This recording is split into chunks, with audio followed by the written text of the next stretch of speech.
And we're back. So this is going to be the first video documenting the next phase of this build, which is going to be power.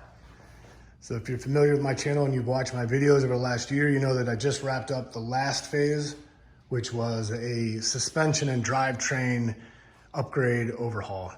So if you've not seen those videos, please check them out. It'll go over the various components that I've swapped over to and some DIY on a few of those components.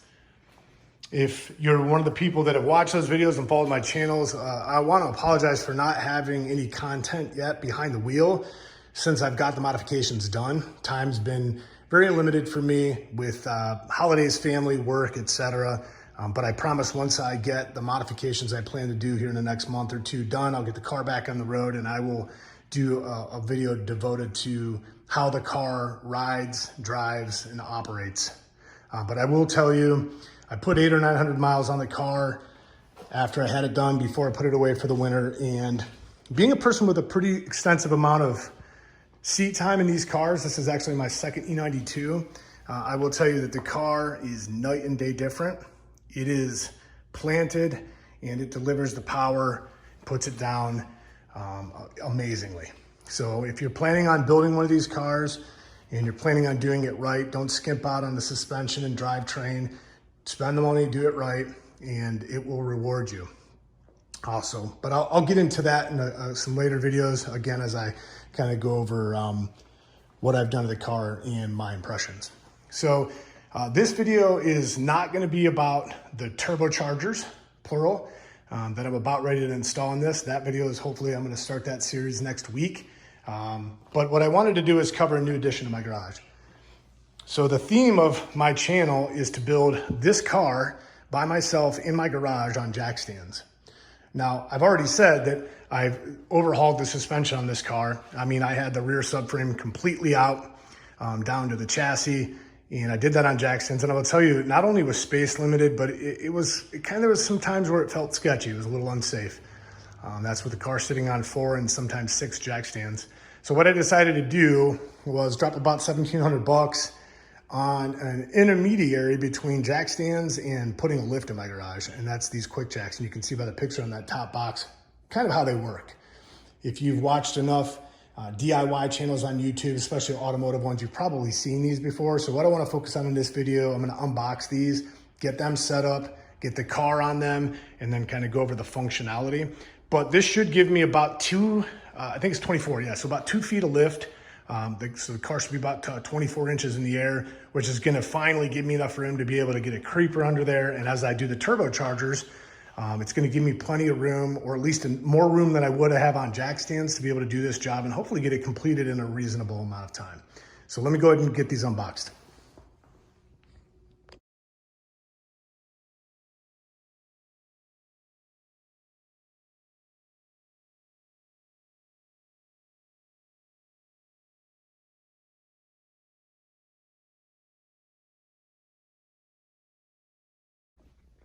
Well, as you can tell, this thing was packaged very well. So the 2 jacks over there were actually sandwiched in their box between 2 pieces of wood to kind of keep it all together and rigid.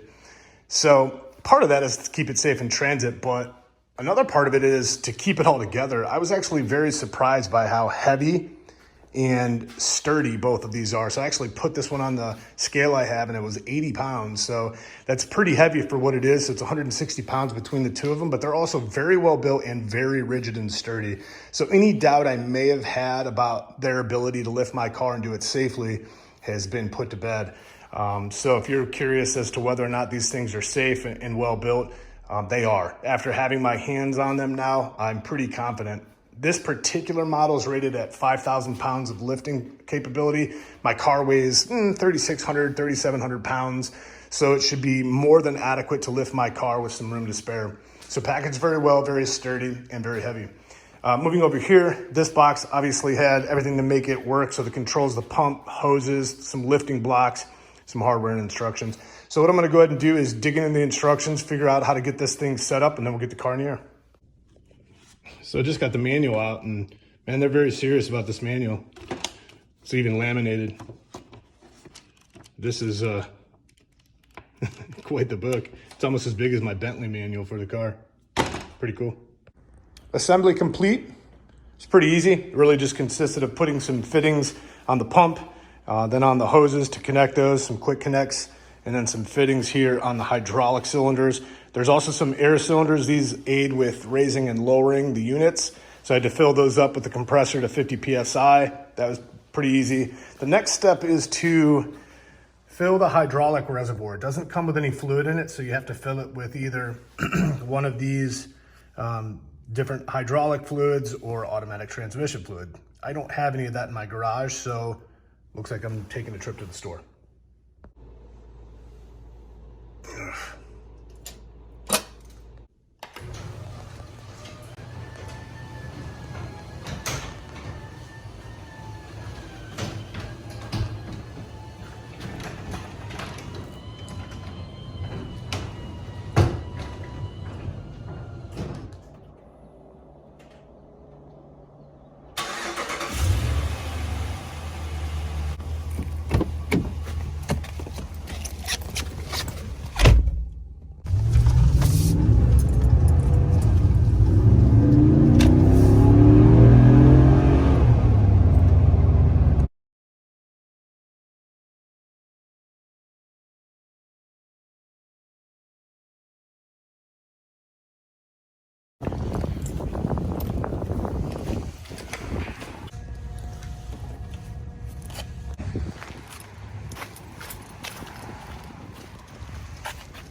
It's cold out there.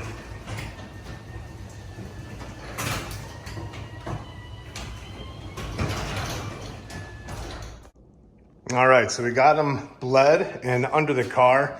The bleeding process took a little bit of time. There's a lot of air in the system when you're first putting all this together. Obviously, that's going to be the case.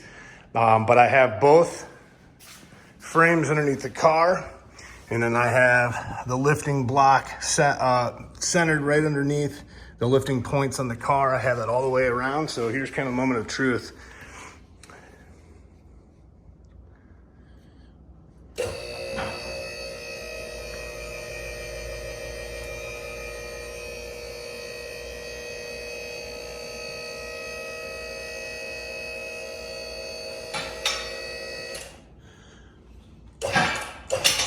All right, so there's one locking point. You can see the bars lock it. So this is one height you can have it at, which is probably a little over a foot off the ground. And then the highest locking point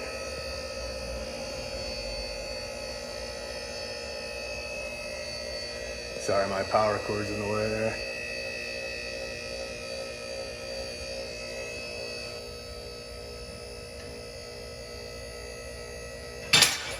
All right, so now that's locked into place. All right, and this is our highest position, which is about 2 feet actually. So you can see plenty of room to get underneath the car. So pretty slick. I wanted to give one more shot standing a little bit further back just to kind of give the scale of how high the car is off the garage floor. I did measure it off camera. It is 2 feet, so just as advertised. And I will say I'm looking forward to getting underneath the car and using this and feeling a lot safer and having way more room. So you can see as I walk up the car, I'm 6'1". I just kind of stick my hand out and it's right here at the top of the fender. So the car is definitely pretty high off the ground. So is it worth it? Yeah, I'm excited about the purchase. If you're a person that does a lot of maintenance in your garage or DIY or building a race car or whatever it is, and you don't have the room or the wallet for an actual lift, then this is a really good alternative. And, you know, so in my opinion, if you're looking to buy it, I would jump all over it. All right, I'm gonna end the video here, everybody. Thanks for watching.